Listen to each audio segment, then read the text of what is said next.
السلام علیکم ناظرین، میں ہوں علی حیدر اور آپ کا شکر گزار ہوں کہ آپ نے میری ویڈیو دیکھنے کے لیے وقت نکالا۔ ناظرین، کیا انڈیا بیک وقت چین اور پاکستان کے ساتھ محاذ آرائی مول لے سکتا ہے؟ یہ ایک بہت بڑا سوال ہے۔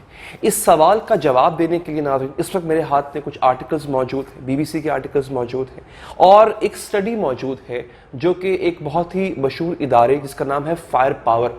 یہ ایک ایسا ادارہ ہے جو کسی بھی ملک کی فوجی صلاحیت کا پیمانہ رکھتا ہے۔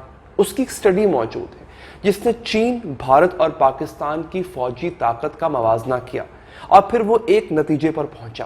میں وہ نتیجہ بھی آپ کے سامنے رکھوں گا، جس طرح سے انہوں نے کمپیریزن کیا میں وہ بھی آپ کے سامنے رکھوں گا۔ لیکن پہلے سوال کا جواب جاننے کے لیے ہم کوشش کریں گے کہ کیا واقعی بھارت ایسا پلان بنا رہا ہے کہ وہ ایک وقت میں چین سے بھی پھڈا مول لے گا اور پاکستان کے ساتھ تو اس کی ایک پرانی روایتی دشمنی ہے ہی صحیح، اس میں بھی اضافہ کرے گا۔ اب ناظرین، آگے بڑھنے سے پہلے اگر آپ لوگ چاہیں تو چینل کو سبسکرائب کر لیں اور بیل کا بٹن پریس کر دیں تاکہ ایسی ویڈیوز آپ تک پہنچتی رہیں۔ اچھا ناظرین، ہوا یہ کہ بدھ کو بھارتی میڈیا نے انہوں نے واویلا مچا دیا، شور مچا ہوا تھا ایک بھارتی میڈیا پر۔ کیا ہوا جی؟ رافیل طیارے، 5 رافیل طیارے جو ہیں وہ انڈیا کی حدود میں داخل ہو گئے۔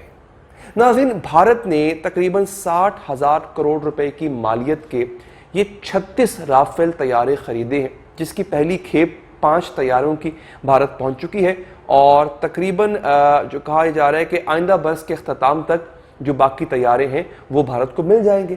اب ناظرین، یہ طیارے حاصل کرنے کے بعد بھارت کو لگتا ہے کہ اس کے پاس جو ایک سپیریورٹی ہے طاقت کی وہ آ چکی ہے اور وہ کسی سے بھی پنگا لے سکتا ہے۔ یہ میں نہیں کہہ رہا ہوں، یہ برطانوی نشریاتی ادارے اور برطانوی اخبار جو ہیں وہ یہ لکھ رہے ہیں کہ یہ کیسا ایٹیٹیوڈ ہے، یہ کیسا بچکانہ رویہ ہے کہ چند طیارے آپ کے فلیٹ میں شامل ہو گئے ہیں اور اب آپ کو لگتا ہے کہ آپ پاکستان کو بھی ایک ساتھ دھمکا سکتے ہو، آپ چین کو بھی دھمکا سکتے ہو۔ آگے وجوہات بھی اس کی بتاتے ہیں۔ ناظرین، بھارت کا مسئلہ یہ تھا گزشتہ 30-40 برس کے دوران اس کی جتنی بھی پالیسی فوجی حوالے سے تھی، مطلب جتنی بھی اس کی فوجی تیاری تھی نا بھارت کی، وہ تھی پاکستان سینٹرک۔ ایک تو ان کے ہاں سیاست بھی پاکستان کو لے کر ہوتی ہے، مطلب جو لیڈر پاکستان کو اچھا لتاڑے گا اس کو ووٹ ملے گا، جیسے کہ بی جے پی کو ملتا آ رہا ہے۔ اور پھر اس کے ساتھ ساتھ ناظرین، جو فوجی تیاری ہے، خواہ وہ ملٹری ہو، خواہ وہ ایئر فورس ہو، خواہ وہ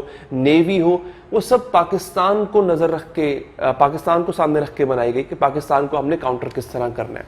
اب مسئلہ یہ آن پڑا ناظرین کہ چین کے ساتھ جب سے پھڈے کا آغاز ہوا تو وہاں پر اب ان کو مشکل آ رہی ہے کہ اب ہم کریں کیا، کیونکہ پہلی بات تو یہ چین ملٹری سپیریورٹی میں بہت آگے ہے، بہت آگے ہے۔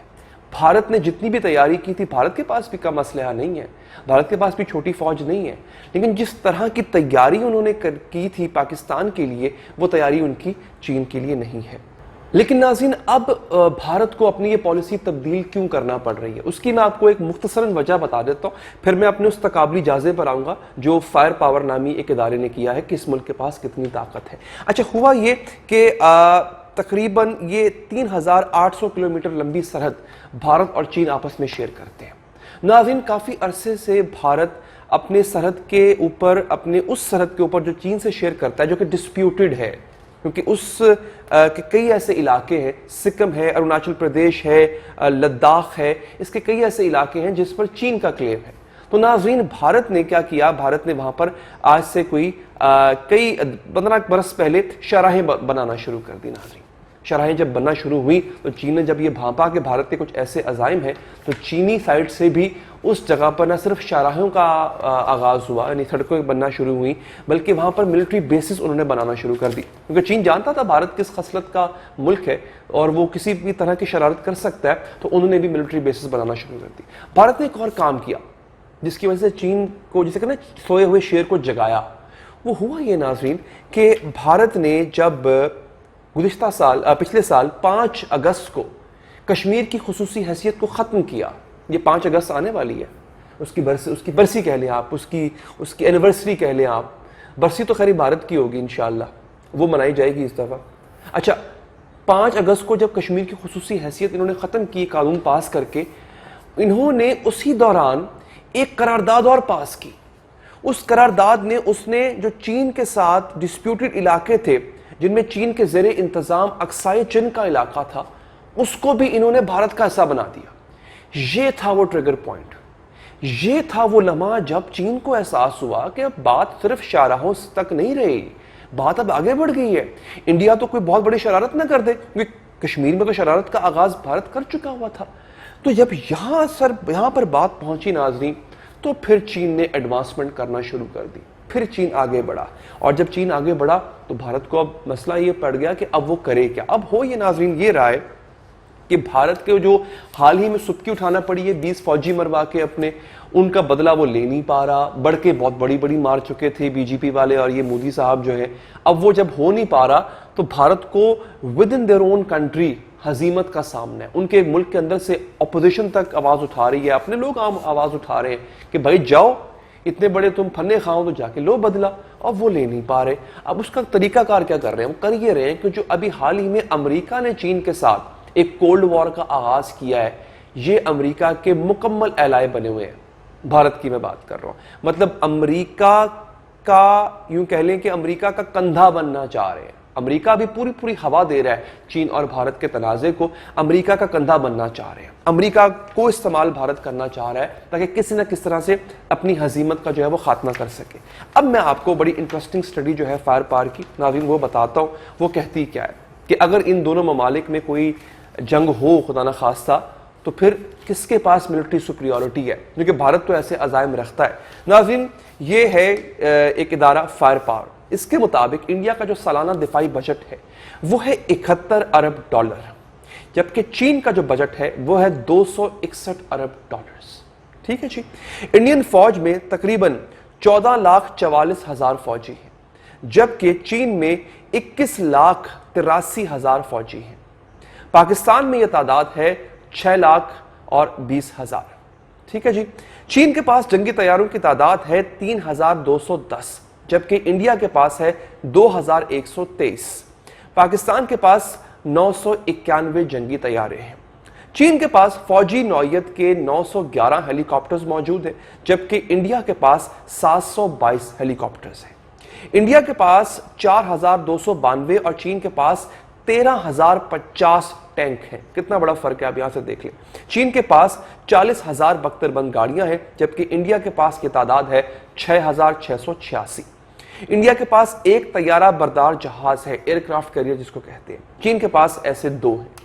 इंडिया के पास 16 आबदोजे हैं नाज़रीन, तो इसके बरक्स चीन के पास 74 आबदोजे हैं, जबकि पाकिस्तान के पास 8 आबदोजे हैं। इंडिया के पास 346 हवाई अड्डे हैं, जबकि चीन के पास ये तादाद है 507। इसके साथ साथ नाज़रीन एक और इदारा है सेप्री, उसकी रिपोर्ट के मुताबिक इंडिया के पास 150 जौहरी बॉम्ब हैं, जबकि पाकिस्तान के पास 160 बॉम्ब होने का अंदाजा है। चीन के बारे में यह ख्याल किया जाता है कि इसके पास 320 जौहरी हथियार हैं। यह ख्याल क्यों किया जाता है या सोचा क्यों जाता है, उसकी वजह यह होती है कोई भी मुल्क अपने बाकी हथियारों की तरह, जिसका मैंने भी आपको फिगर्स पढ़ के सुनाई है, अपने जौहरी हथियार जो है वो डिक्लेयर नहीं करता। वो ये बताता नहीं है कि मेरे पास, मतलब पाकिस्तान के पास अगर जौहरी हथियार हैं तो पाकिस्तान ने ऑफिशियली कहीं अनाउंस नहीं किया हुआ कि हमारे पास इतने जौहरी हथियार हैं। इसके जो पॉलिसी जो सिक्योरिटी के इदारे होते हैं बड़े लेवल के, इंटरनेशनल लेवल के, वो एक तखमीना लगाते हैं, एक अंदाज़ा लगाते हैं, उस अंदाजों पर उन्होंने ये बताया। अब नाज़रीन मसला ये है कि भारत, जैसा कि मैंने आपको कहा, उसको हजीमत का सामना है। मोदी ने अपने आप को बहुत ताकतवर हुक्मरान बना के पेश किया था, अब उसकी ताकत की कलई खुल गई, लेकिन ताकत का जो नकाब है वो उसने अभी भी पहना हुआ है। अगला इलेक्शन भी तो लड़ना है, अपने वोटर को सेटिस्फाई करना है। अब मसला ये आ रहा है कि चीन को किस तरह से हराया जाए। फौजी ताकत से तो हरा नहीं सकते। जैसे ही राफेल तैयारे एंटर हुए, इन्होंने बगले बजाना शुरू कर दी। और ये मैं बीबीसी का आर्टिकल पढ़ रहा था, उसमें वाज़ेह तौर पर लिखा हुआ है कि जब भारत चीन के खिलाफ अपनी किसी भी मिलिट्री सुपीरियरिटी, यानी अपनी किसी भी फौजी ताकत की बात जब भारत करता है, तो वो ये भूल जाता है कि जिस मुल्क के खिलाफ वो बात कर रहा है वो मुल्क इस वक्त पूरे दुनिया की दूसरी बड़ी मईशत है। नाज़रीन, जो भारत है भारत जितना भी जंगी साजो सामान उसके पास है वो सब दूसरे मुल्कों से खरीदता है। उसमें चाहे टैंक हो, उसमें चाहे आपका अल्लाह भला करे तैयारे हो, आबदोज़े हो, बहरी जहाज हो, तैयारा बरदार जहाज हो, तोपें, ये सब भारत बाहर से खरीदता है, अपना कुछ नहीं है। जबकि चीन ये तमाम चीजें खुद बनाता है और स्टेट ऑफ द आर्ट बनाता है। भारत ये भूल जाता है। अब ये मैं नहीं कह रहा, मेरे सामने जो पलंदे पड़े हुए हैं ये जो मगरबी ममालिक में जो थिंक टैंक्स हैं ये उनकी रिपोर्ट्स कह रही हैं कि गो के वो चीन को पसंद नहीं करते, मगर हकीकत से तो नजर छुपाई नहीं जा सकती। चीन एक बहुत बड़ी माशी ताकत के होने के साथ साथ एक बहुत बड़ी मिलिट्री ताकत भी है। तो नाज़रीन, ये वो सूरत हाल है जिसका इस वक्त भारत को सामना है। वीडियो पसंद आई हो लाइक कीजिएगा, कमेंट कीजिएगा और सब्सक्राइब करने के बाद बेल का बटन भी प्रेस कीजिएगा। दीजिए इजाजत नाज़रीन, अल्लाह ने के बाद।